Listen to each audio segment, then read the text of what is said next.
कौन सा वाला लॉ था? Newton's law of cooling. Newton's law of cooling किसके बारे में बात करेगा? बॉडी कूल होती है, कूल होती है मतलब हीट को क्या कर रही है वो?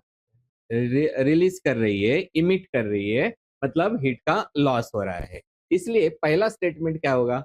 The rate of cooling is directly proportional to the temperature difference between the object and the surrounding. T क्या हो गया है? Temperature of the object, and T not होता है टेम्परेचर ऑफ द सराउंडिंग। अगर कोई भी ऑब्जेक्ट कूल होता है तो वहां से लॉस होता है हीट का। इसलिए हम लोगों ने क्या लिखा? The rate of loss of heat is directly proportional to the temperature difference. Rate of loss of heat का मतलब ही क्या होता है?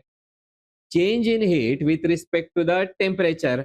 ओके, और change in heat with respect to temperature मतलब dq बाय dt, और लॉस मतलब क्या लिखा? Negative sign. That is directly proportional to the temperature difference between the object and the surrounding. ये हटाने के लिए हम लोगों ने यहाँ पे क्या डाल दिया है? कांस्टेंट। दैट कांस्टेंट इज के। सो ये कौन सा हो गया? One form of the Newton law of the cooling. फिर हम लोगों ने इंपॉर्टेंट चीज ये है, ये सपोज बॉडी है जिसका मास है m, राइट? और बॉडी की कौन सी कैपेसिटी है? Specific heat capacity. What is specific heat capacity? It is amount of heat required to increase the temperature of object. कितना ऑब्जेक्ट?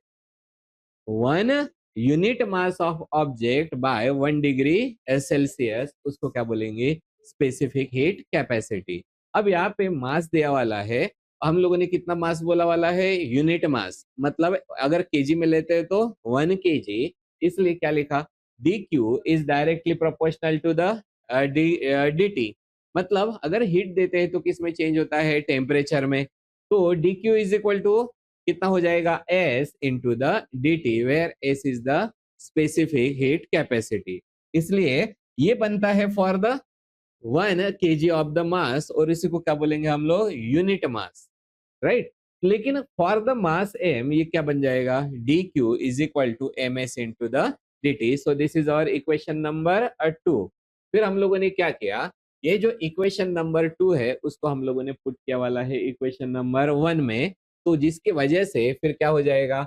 ये जो डी क्यू की वैल्यू है हम लोगों ने यहाँ पे पुट कर दी, तो क्या बन गया है? Minus M S D T by D T.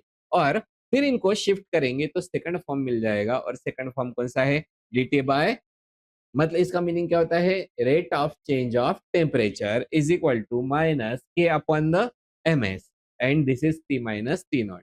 लेकिन साथ में फिर हम लोग क्या करते हैं? ये जो कॉन्सेप्ट है इसका नाम क्या है हमारा? ये D Q by D T. मतलब ये जो के टी माइनस टी नॉट की वैल्यू कितनी है? Minus D Q by D T. तो हमारे पास में भी कौन है? के T minus T not numerator में है। न्यूमेरेटर में हम लोग किसकी वैल्यू डाल देते हैं? D Q by D T. Minus minus क्या हो जाएगा? Cancel out. तो ये क्या बन जाएगा हमारा? तो D Q by D T upon the M S. यहाँ तक समझ में आ गया? तो अभी हम लोग इसका एक बहुत अच्छा मतलब बहुत अच्छा वाला क्वेश्चन देखेंगे। और सबसे पहले क्वेश्चन, राइट डाउन क्वेश्चन। हाँ, यही है अब असली मजा। इसलिए तो मैंने फिर से एक बार पढ़ाया ना न्यूटन्स लॉ ऑफ कूलिंग, क्योंकि वहां पे अपन ने सिर्फ क्या डाल के रखा था? के ना। ओके, अब हम लोगों को सबसे पहले देखने का है, मुझे गिवन बताओ। So what is question? Question is the a black ball of the radius कितना है? 2 सेंटीमीटर, और मास कितना गिवन है? 0.5 kg, is suspended in the enclosure having the black walls and maintain at 27 degree Celsius. बराबर है? तो सबसे पहले इसके बारे में क्या लिखेंगे हम लोग? पहले लिख देते हैं सॉल्यूशन, और उसके बाद में लिखेंगे गिवन। एक ब्लैक बॉल है जिसका रेडियस कितना है? 2 सेंटीमीटर। तो क्या लिखने का? r is equal to 2 centimetre. Mass कितना है? हाँ, सो क्या लिखेंगे? m is equal to 0.5 kg, right? ये हो गया है। Suspended in enclosure having the black walls and maintained at 27 degree Celsius. तो ऐसा है ना, एक ये वाला इनक्लोजर हो गया और इसमें बॉल है। तो 27 डिग्री सेल्सियस किसका टेम्परेचर हो गया? सराउंडिंग का। ये वाला 27 डिग्री सेल्सियस हो गया ना। मतलब हम लोग क्या लिखेंगे? T not is equal to 27 degree Celsius. क्या निकालने के लिए बोला है? Find the rate of cooling of ball. Okay, so निकालने के लिए क्या बोला है? सबसे पहला rate of cooling. Rate of cooling मतलब कितना होता है? D T upon the D T, this is equal to question mark. Okay, तो find the rate of cooling of ball when its temperature is 127 degree Celsius. तो किसका temperature 127 degree Celsius है? इस ball का 127 है। मतलब क्या लिखेंगे? T is equal to 127 degree Celsius. और कौन सी चीज गिवन है? Specific heat capacity of the material of the ball. मतलब क्या गिवन है? S इज इक्वल टू कितना हो गया है? 420 joules per KG and kelvin, right? तो यहाँ पे कौन सा वाला फॉर्मूला लगेगा वो बताओ सबसे पहले। तो हम लोगों को देखना पड़ेगा, ये वाला लगेगा dt बाई डी टी, या ये वाला लगेगा? के की तो वैल्यू है नहीं ना, तो कौन सा वाला लगाएंगे? ये वाला। सो हमारे लिए जो फॉर्मूला लगने वाला है वो फॉर्मूला कौन सा होगा? फॉर्मूला वगैरह, हाँ, ओके। सो यहाँ पे जो फॉर्मूला लगेगा वो वाला फॉर्मूला कौन सा है? This is the D T by the D T, this will be is equal to कितना रहेगा? D Q by the D T upon the M into the S. ये फॉर्मूला लगने वाला है। लेकिन अब ये यहाँ से सॉल्व करने से पहले सबसे पहले बताओ, यहाँ पे जो हमारा गिवन है वो बराबर है क्या? नहीं। क्यों बराबर नहीं है गिवन? क्योंकि उनके यूनिट्स एसआई क्वांटिटी में नहीं है। तो फटाफट कन्वर्ट करो एसआई क्वांटिटी में। 2 centimetre is equal to 2 into 10 raised to the power -2 metre. Okay, 27 degree Celsius मतलब कितना Kelvin? So it will become the 300 Kelvin, and 127 degree मतलब 7 ऐड कितना किया है? 273, so it will become the 400 Kelvin. बाकी सब ठीक है। अब यहाँ पे देखो, ये निकालने का है। हमेशा प्रॉब्लम में हम लोग क्या देखते हैं? कौन सी चीजें गिवन है और कौन सी चीज नहीं गिवन है, बराबर है? कौन सी चीज गिवन है? मास है और स्पेसिफिक हीट कैपेसिटी गिवन है। क्या नहीं गिवन है? D Q by D T. What is D Q by D T? Change in heat with respect to time.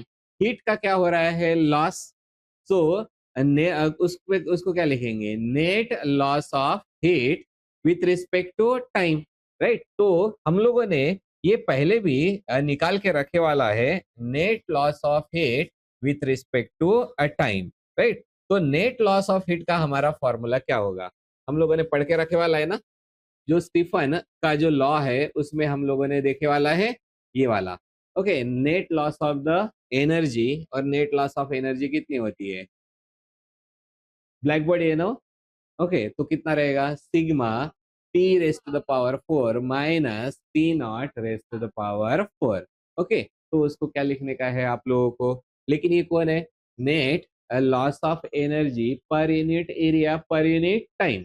मतलब कौन था वो? R, right? तो हम लोगों को अभी चाहिए कौन सी चीज है? D Q by D T, ठीक है? तो हम लोगों ने अभी तक क्या देखे वाला है? Net loss of heat per unit area per unit time कितना होता है? Sigma T raise to the power 4 minus T not raise to the power 4। R मतलब कौन हो गया? आर का formula Q by T. So it is Q by the A T. This is sigma T raised to the power 4, T naught raised to the power 4. So we can write it down as a dQ by dt is equal to A as sigma T raised to the power of 4 minus T naught raised to the power of 4. पहले इसको solve करेंगे। यहाँ से क्या मिलेगा हम लोगों को? dQ by dt। Area given है, स्पीयर है ना? स्पीयर का एरिया कितना होता है? Pier square. तो क्या गिवन है? रेडियस। ओके, उसके बाद में सिग्मा मतलब किसका कांस्टेंट हो गया? Stefan's constant. Temperature of the object given है और टेम्परेचर ऑफ द सराउंडिंग भी गिवन है। यहाँ से क्या निकालेंगे? dq बाई dt, और उसको पुट करेंगे इसमें। जो स्पीयर का एरिया होता है, राइट? यहाँ पे देखो, जो स्पीयर का एरिया होता है, सर्कल का एरिया कितना है? Pier square. और स्पीयर का एरिया कितना होता है? एक बार बताओ मुझे, सर्कल का एरिया कितना होता है? Pier square. स्फीयर का एरिया कितना होता है? 4 पायर स्क्वायर। पढ़ के रखे वाला है ना, तो ये यहाँ पे कितना आ जाएगा 4 pi r² sigma T raise to the power 4 minus T not raise to the power 4। ऐसे सॉल्व करने के लिए फिर हम लोग क्या करेंगे, ये वाला पार्ट को अलग सॉल्व करके अभी ऐड कर सकते हो, तो वो तुम्हारी मर्जी है उसको कैसे सॉल्व करने का, राइट। तो इसके लिए हम लोग देखेंगे the D Q divided by the D T, this is the 4 pi r² and कौन बचे वाला है सिग्मा। तो 4 pi r² sorry 4 pi r² sigma, और यहाँ पे कौन आ जाएगा T raise to the power 4 minus T not raise to the power 4। Okay, 4 multiplied by 22/7 या फिर 3.14 भी ले सकते हैं। रेडियस कितना है 2 × 10⁻⁻², so 2 × 10⁻⁻² square multiplied by sigma कितना होता है 5.67 इंटू 10⁻⁻8 -80 है ना। हाँ 10⁻⁻8 एंड यहाँ पे टी नॉट कितना है बताओ, टी नॉट कितना है 400⁻⁴ माइनस नेक्स्ट 300⁻⁴। यहाँ से कॉमन कौन निकलेगा वो बताओ। अगर इसको हम लोग सॉल्व करेंगे 400⁻⁴, इसको कैसे लिखा जाएगा 4 इंटू 10⁻²⁴ राइट। तो ये कैसा लिखा जाएगा 4⁻⁴ मल्टीप्लाइड बाय 10⁻8 राइट। उसके बाद में 3⁻⁴, इसको कैसे रहेगा 3⁻⁴ इंटू 10⁻⁴ कितना हो जाएगा 8। यहाँ तक समझ में आ गया। इसलिए अब हम लोग क्या करेंगे,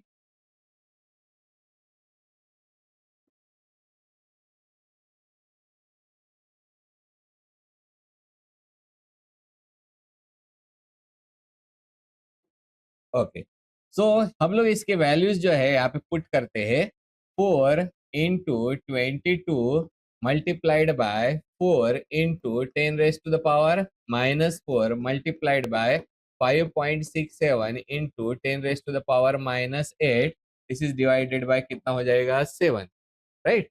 और यहाँ पे कितना बचे वाला है, कितना है 4⁻⁴ into 10⁻8, so 4⁻⁴ into 10⁻8 minus 3⁻⁴ into 10⁻8, common कौन निकलेगा यहाँ से 10⁻8। तो मैं यहाँ पे हम लोग इसको लिख देते हैं, so here 16 into 22 divided by 7 multiplied by, अब हम लोग इसके पावर्स को एक साइड में लेके चले जाएंगे। पहले 5.67 लिख लेते हैं, पावर कौन कौन बचा है 10⁻⁻4 एंड 10⁻⁻8, 10⁻⁻4 इंटू 10⁻⁻8, और यहाँ पे कौन कौन बचा वाला है 4⁻4 एंड 3⁻4।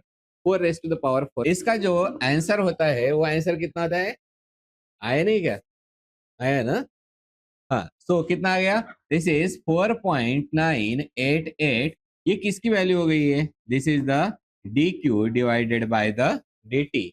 ये वैल्यू पकड़ने का और कहाँ पे जाके पुट कर देंगे हम लोग, जो हम लोगों को सॉल्व करने का है।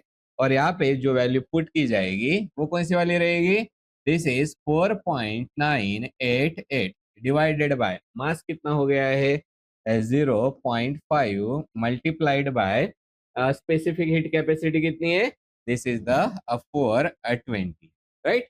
तो इसको सॉल्व कैसे करेंगे, इसका 0 इसको दे दो, मतलब कितना हो गया 5 into 42 then divided.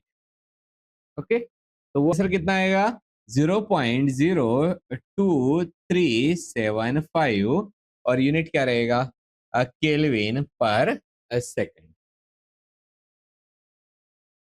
Question is compare the rate of loss of heat from the metal sphere at कितना है 827 डिग्री सेल्सियस। तो सिंपली क्या गिवन है, मेटल स्पीयर है कितने टेम्परेचर पे है 827 डिग्री सेल्सियस, केल्विन में कितना हो जाएगा वन, कितना, 1100, क्योंकि ये कितना है, 827 है, तो उसमें कितना ऐड करेंगे, 273, तो कितना हो गया, 1100 Kelvin. With the rate of loss of heat from the same sphere at 427 degree Celsius. Sphere कितना है, एक ही है, दो अलग अलग टेम्परेचर पे बताया गया है, मतलब कितने कंडीशंस है, दो कंडीशंस है। तो हम लोग सीधा सीधा ऐसा कुछ भी रहा तो हम लोग क्या करते हैं, सबसे पहले क्या लिखेंगे, सॉल्यूशन, इसके बाद में क्या लिखेंगे, गिवन। कितने कंडीशन है हमारे पास में, दो, दो कंडीशन के लिए क्या करते हैं, लाइन खींच देते हैं। पहले कंडीशन में क्या गिवन है, मेटल स्पीयर, मेटल स्पीयर का टेम्परेचर, मेटल स्पीयर मतलब कौन हो गया, ऑब्जेक्ट, ऑब्जेक्ट का टेम्परेचर टी, पहला है ना, इज इक्वल टू वही ऑब्जेक्ट लेकिन दूसरे कंडीशन में, मतलब कितना हो गया, T2, T1 कितना हो गया है, 827 डिग्री सेल्सियस, T2 कितना हो गया है, 427 डिग्री सेल्सियस, और सराउंडिंग का टेम्परेचर कितना है, तो क्या कैसे लिखेंगे, टी नॉट, टी नॉट कितना है, 27 डिग्री सेल्सियस, और दोनों के लिए भी सराउंडिंग सेम है, 27 डिग्री सेल्सियस। निकालने के लिए क्या बोला है, पहले बताओ, compare, compare the rate of loss of heat, compare करना मतलब पहले का rate of loss of heat divided by दूसरे का rate of loss of heat, उसको क्या बोलते हैं, कंपेयर करना। लेकिन rate of loss of heat का formula, rate of loss of heat मतलब D Q upon D T, मतलब क्या बोलेंगे, क्यू बाई टी। सो पहला जो क्यू बाई टी है वो कितना हो जाएगा, 1, और दूसरा rate of loss of heat, heat with respect to the temperature, ये किसका हो गया, 2। इन दोनों को हम लोगों को कंपेयर करने का है, मतलब क्या लिखेंगे, Q divided by T, 1 divided by Q divided by T, this is the 2, ये हम लोगों को निकालना है। ये निकालना है तो सबसे पहले ये निकालना पड़ेगा, लेकिन ऐसा तो कुछ है नहीं ना। द लॉस ऑफ हीट के लिए कौन आ गया, स्टीफन बोल्ट्जमैन। ओके, अब देखो स्टीफन बोल्ट्जमैन में मैंने आप लोगों को पढ़ा के रखे वाला है, आ गया स्टीफन बोल्ट्जमैन, हाँ, स्टीफन बोल्ट्जमैन में दो फॉर्मूला होते हैं, राइट। तो स्टीफन बोल्ट्जमैन का जो नॉर्मल फॉर्मूला है परफेक्ट ब्लैक बॉडी के लिए, कौन सा वाला है, RB is equal to sigma T raised to the power 4. What is this? Amount of heat radiated per unit area per unit time. बराबर है, अच्छे से याद रखना। What is this? Amount of heat radiated मतलब amount of heat emitted per unit area per unit time।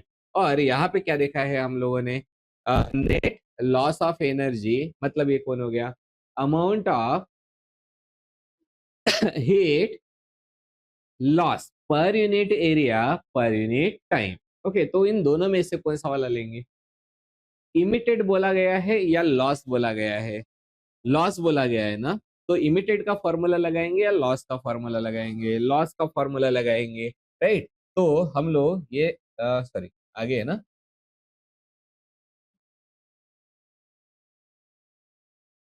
हाँ, तो हम लोगों को लॉस का फॉर्मूला लगाने का है, तो लॉस का फॉर्मूला क्या हो जाता है, R is equal to E, metal sphere है ना, मतलब कौन आ जाएगा, E, right, E sigma T raise to the power 4 minus T not raise to the power 4। लेकिन आर मतलब कौन होता है, पहला वाला ना, R1, ठीक है, यहाँ पे कौन रहेगा, T1।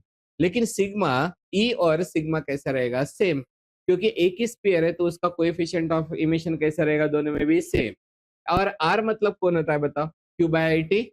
तो हम लोग कैसे लिख सकते हैं, क्यू बाई टी, और इसका जो ए है वो दूसरे साइड में डाल देंगे, तो क्या हो जाएगा, A E sigma T1 raise to the power 4 minus कितना होता है, T not raise to the power 4।